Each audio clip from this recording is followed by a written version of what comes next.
There are truths not found in books or laws, truths that rest quietly in the folds of creation, waiting for eyes that see with the soul. Ibn Arabi, the great mystic of Andalusia, was one of those rare souls. He did not merely study the divine, he saw it shimmering behind all forms. Among his most profound and unsettling insights was this: woman is the mirror of God. Not everyone understood him. Many dismissed his words as poetic exaggeration. Some accused him of speaking from desire.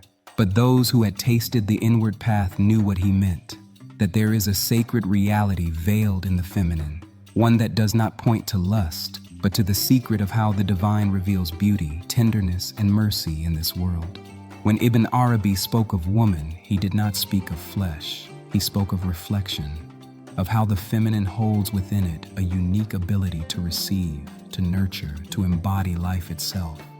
These are not human traits alone. They are divine attributes, manifested in form, inviting the seeker to look deeper. To gaze upon a woman with the eye of the Spirit is to glimpse the mercy of Ar-Rahman, the subtlety of Al-Latif, the gentleness of Al-Wadud. She is not the source, but she is the mirror, not the light, but the polished surface that reflects it. This is why beauty, for Ibn Arabi, was never temptation. It was revelation. He urged seekers to learn to see rightly, not to turn away in fear, nor to fall in desire, but to recognize what beauty points to, the one who made it. The feminine, in this vision, is not a weakness to be ruled, but a doorway to be honored, a mirror placed in the world, not for possession, but for awakening. Ibn Arabi taught that the divine reveals itself in two great dimensions, Jalal and Jamal, majesty and beauty. Jalal is power, awe, justice, the thunder in the mountains. Jamal is gentleness, compassion, grace, the fragrance of a rose, the softness of a mother's hand. He insisted that both are necessary. Without Jalal, life loses structure. Without Jamal, it loses heart.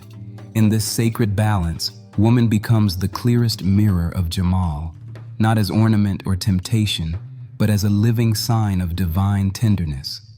Her ability to hold life, to forgive, to give without demand, these are not simply social virtues. They are the fingerprints of God, etched into the human soul. Ibn Arabi's words were bold, not to provoke, but to awaken. He saw that many feared beauty, treating it as a distraction, but he said, no, beauty is a doorway. It is not something to avoid. It is something to pass through. To see a woman rightly is not to worship her form, nor to deny it. It is to recognize the divine presence shimmering through her, just as the sun shines through stained glass. Her mercy is not hers alone. It flows from Ar-Rahim. Her patience echoes As-Sabur. Her quiet wisdom bears the touch of Al-Hakim. She is not divine, but divinity has touched her. And if you learn to see that, if you let her beauty turn your gaze toward the source, not away from it, then beauty becomes remembrance, love becomes worship, and the path becomes clear. The seeker who fears beauty remains in exile. The one who learns to see through it walks closer to the real.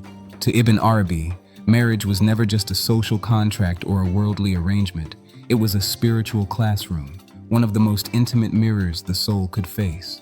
He believed that through marriage, the seeker confronts not just the other, but their own self, their ego, their limits, their capacity to love. In the woman's patience, a man sees his own restlessness. In her nurturing, he sees his forgetfulness. In her quiet strength, he meets the divine qualities he does not yet embody. And she, in turn, sees in him the attributes that balance her own soul: protection, provision, resolve. This is not hierarchy. It is harmony, a meeting of opposites, not to dominate, but to reflect. Ibn Arabi saw this sacred exchange as a way to polish the mirror of the heart until the couple no longer saw each other alone, but saw God shining through each gesture, each silence, each shared breath. He wrote that marriage can either be a veil or a revelation. If approached with ego, it becomes possession, control, blindness. But if entered with humility, it becomes worship. Not in ritual, but in how one sees, listens, serves. The wife is not an object of desire, nor simply a partner in daily life. She is, potentially, the mirror that reveals your Lord. And this, he taught, is not metaphor. It is mystical truth. To love her rightly is to love the one reflected through her. To honor her is to honor the source of her being. And in doing so, the home becomes more than shelter. It becomes a sanctuary, a place where two souls help one another remember the divine again and again. The same face, the same voice, the same embrace can either open your heart to the divine or conceal it. Ibn Arabi warned, "It is not the form that changes, but the eye that looks." The wife can be a mirror or a veil. The difference lies not in her, but in your seeing. If a man approaches his wife through desire alone, he sees only surface. If he sees her as possession, he loses her essence. Instead of seeing God's reflection, he sees his own hunger, magnified. And in that gaze, the mirror clouds. The sacred becomes ordinary. The heart closes. But if he approaches her with reverence, with the eye of the Spirit, then everything changes. He sees Al-Rahman in her kindness. He feels Al-Halim in her patience. He hears As-Sami in her listening. Every detail becomes divine language. Every interaction, a silent remembrance. This is why Ibn Arabi said beauty is not the test. Ego is. The danger is not in loving, but in claiming. Not in seeing, but in stopping at the surface. When love becomes attachment, it binds. When it becomes remembrance, it liberates. He taught that the seeker must ask, do I see a body, or do I see a sign? Do I worship my desire, or do I walk toward the one who placed beauty here to awaken me? In this, the marriage becomes sacred, a place not of ownership, but of unveiling, not of control, but of trust. The woman does not need to be perfect. She needs only to be seen with the eye of the heart. The man does not need to conquer his desire. He must transform it. For love is never the end. It is the lamp. And she, if you let her, can become the mirror in which you see not only her, but the real.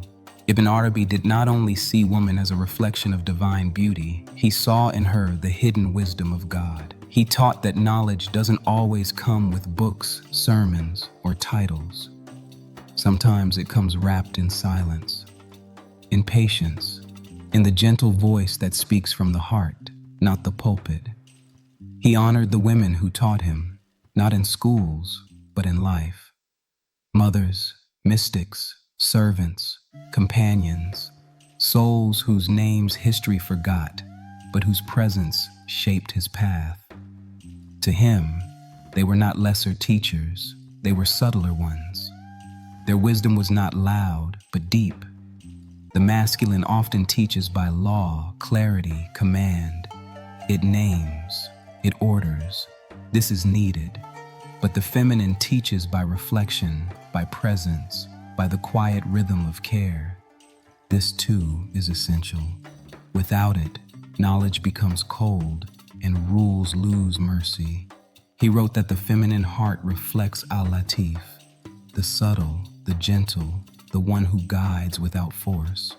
When a woman listens without interrupting, supports without demanding, or speaks truth without injury, she is enacting a form of divine teaching. But this wisdom is only revealed to the eye that knows how to see.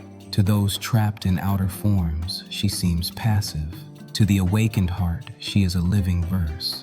Ibn Arabi urged the seeker, do not dismiss the quiet ones. Do not overlook the wisdom that comes without fanfare. For often, what appears soft on the outside holds the deepest truth inside. The woman who walks humbly, forgives freely, and carries pain without bitterness. She is not weak. She is a whisper of the real, and those who hear her are already learning. In the end, for Ibn Arabi, love was never about the beloved alone. It was always about the one reflected through her. The woman you love deeply, he said, is not just your partner. She is the mirror that draws you back to your origin. Love is the soul remembering where it came from, and woman, in her essence, awakens that memory. Her presence reminds you of divine intimacy. Her beauty pulls you inward, not to her body, but to the truth within your own soul. This is why Ibn Arabi taught the heart's deepest longing is not for a person, it is for union. And union is not physical, it is spiritual. The touch of hands is beautiful, but the meeting of essences, that is sacred. In his vision, to love a woman purely is to walk back to the source.